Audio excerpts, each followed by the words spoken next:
உங்கள் தந்தி1 தொலைக்காட்சியில் தினமும் ஒரு சர்ப்ரைஸ் மாலை 6 முதல் 7 மணி வரை காணத் தவறாதீர்கள்.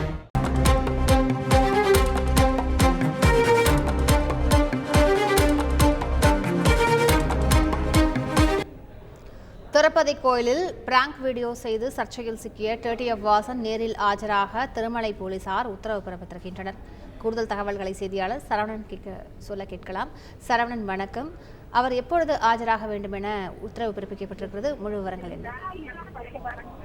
திருப்பதி ஏழுமலையான் கோவிலில் கடந்த சில நாட்களுக்கு முன்பு சுவாமி தரிசனம் செய்த TTF வாசன் வீடியோக்களை எடுத்து சர்ச்சையை ஏற்படுத்தினால் பிராங்க் வீடியோக்களை எடுத்து பக்தர்களை ஏமாற்றும் வகையில் சமூக வலைதளங்களில் வீடியோ ஒன்றை பரவவிட்டிருந்தார். இதனால் தேவஸ்தான விஜிலன்ஸ் அதிகாரிகள் திருமலையில் உள்ள 2வது காவல் நிலையத்தில் புகார் அளித்தனர். இந்த புகாரின் பேரில் அவர் மீது வழக்கு பதிவு செய்யப்பட்டு அவருக்கு சம்மன் ஒன்று அனுப்பப்பட்டிருந்தது. இந்த நிலையில் நேற்று மதுரையில் உள்ள அவரது வழக்கறிஞரான ராமநாத சேதுபதி ஆஜராவார் என்று தெரிவிக்கப்பட்டிருந்த நிலையில் இன்று காலையில் அவருடைய வழக்கறிஞரான சேதுபதி காவல் நிலையத்தில் ஆய்வாளரை சந்தித்து கேட்டறினார். அப்பொழுது ஆய்வாளர் நேரடியாக வாசனை விசாரிக்க வேண்டும், அதனால் நேரடியாக ஆஜராக வேண்டும், அவர் மீது மேலும் சில வழக்குகள் பதிவு செய்யக்கூடிய நிலை உள்ளது. ஏனென்றால் மேலும் திருமலையில் உள்ள அனைத்து CCTV காட்சிகளையும் ஆய்வு செய்து அவர் எந்தெந்த இடத்திற்கு சென்றார், என்னென்ன செய்தார் போன்ற கோணங்களில்